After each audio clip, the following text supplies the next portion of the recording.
آج کا مدعا ہے ہمارا اکبر کا صلحی کل اور دین الہی۔ کل ملا کر اکبر کا مذہبی نظریہ، تو اس کے مذہبی نظریے کی دو خاص پالیسی تھی، صلحی کل اور دین الہی۔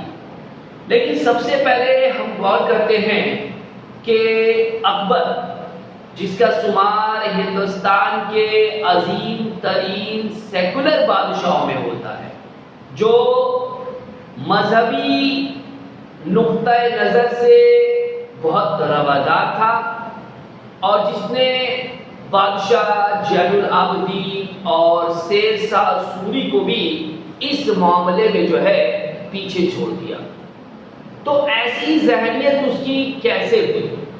تو سب سے پہلے اس کے زندگی پر غور کرتے ہیں کہ اس کی والدہ حمیدہ بانو بیگم جو ہے وہ ایک پرشین لیڈی تھی، وسیع النظر، براڈ مائنڈیڈ۔ اس کے بعد اس کے استاد عبداللطیف نے اسے یونیورسل برادرہوڈ یعنی کہ مذہبی رواداری کی تعلیم دی۔ پھر دیکھیے گا کہ اکبر کے دور میں یا سلطانوں کے دور سے شروع ہو چکا تھا صوفی تحریک، جس میں تمام مذاہب کو جو ہے برابر کا درجہ دیا جاتا تھا، سب کی خوبیوں کو سراہا جاتا تھا۔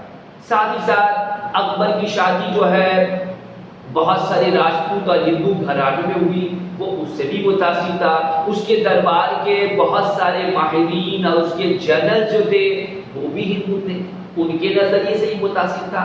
تو کل ملا کر ان تمام چیزوں نے اکبر کو وسیع النظر بنا دیا تھا۔ وہ ایک چالاک سیاستدان، مدبر اور دور اندیش انسان تھا۔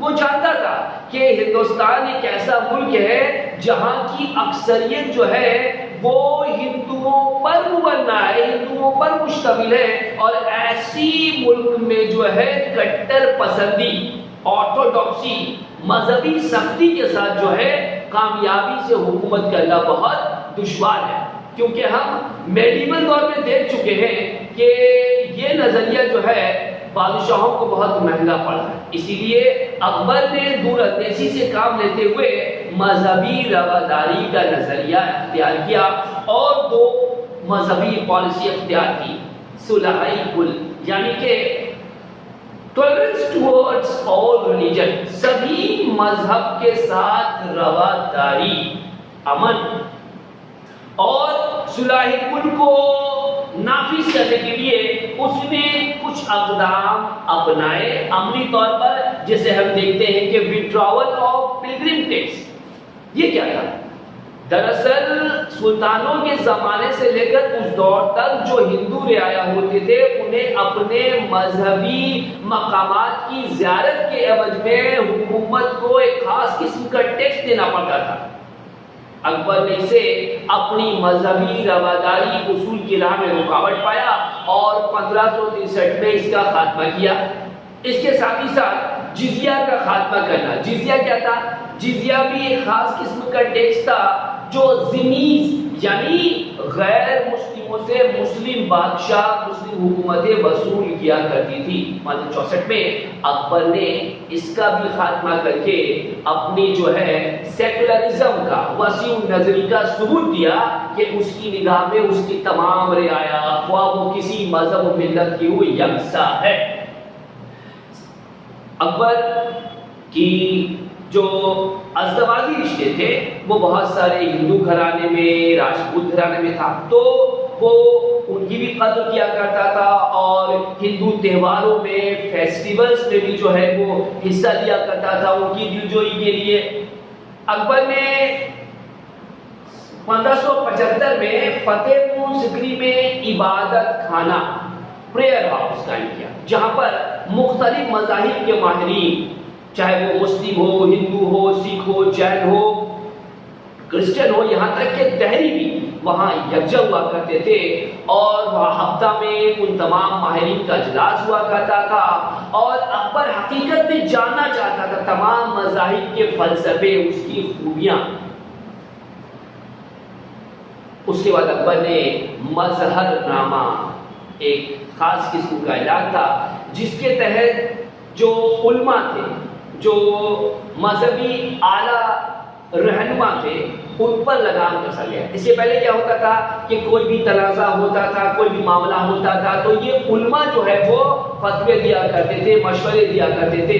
اکبر نے ان تمام چیزوں کا خاتمہ کیا، بلکہ جامع مسجد میں اس نے خود خطبہ دینا شروع کیا، اور ایسے بادشاہ وہ چاہتا تھا کہ چونکہ وہ ملک کا سب سے بڑا سربراہ ہے، اس لیے جو بھی معاملات ہو، مذہبی معاملات بھی، تنازعات ہو، اس کا فیصلہ وہ خود کرے۔ اور ایسا اس لیے بھی کیونکہ جو مختلف قسم کے فرقے ہوا کرتے تھے مذہب میں، وہ ان تمام باتوں کو لے کر ایک ہی موضوع پر الگ الگ باتیں دے کر جو ہے رعایا کو پریشان کیا کرتی تھی، کنفیوز ہو جایا کرتے تھے۔ تو اکبر نے اس تمام چیزوں کو بھی ختم کر دیا۔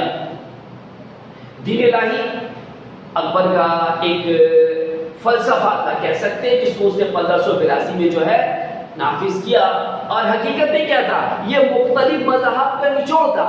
اکبر جو ہے مختلف مذاہب کی اچھی اچھی فلسفوں کو، باتوں کو یکجا کر کے اپنے رعایا کے اخلاقی معیار کو بلند کرنا چاہتا تھا، ان کے اندر اچھی اچھی باتوں کو شامل کرنا چاہتا تھا، اور ایسی چیزیں جو ان کے اخلاق کو، ان کے معیار کو، ان کے سماج کو نقصان پہنچاتی تھی، اس سے ان کو دور کرنا چاہتا تھا۔ بہت سارے ایسے اعمال تھے جو ٹھیک نہیں تھے اخلاقی طور سے، ان پر اس نے پابندی عائد کر دی۔ تو ان دونوں اصولوں کے ذریعے، چاہے آپ سداہ کل کو دیکھ لیں یا دین الہی کو دیکھ لیں، اس کے ذریعے مقصد صرف ایک تھا، وہ چاہتا تھا کہ وہ اپنی حکومت کو جو ہے مذہب سے آزاد رکھے، مذہبی دخل اندازی نہ ہو، اور تمام مذاہب کو لوگ خوش و خرم، بھائی چارگی اور اتحاد کے ساتھ اپنی زندگی گزر بسر کر سکے۔ اور یہی وجہ ہے کہ اکبر نے اتنی لمبی مدت تک، تقریباً 50 سال تک آن بان و شان سے حکومت کی، زیادہ فسادات بغاوت سے بچتے ہوئے۔ اسی وجہ کیا تھی؟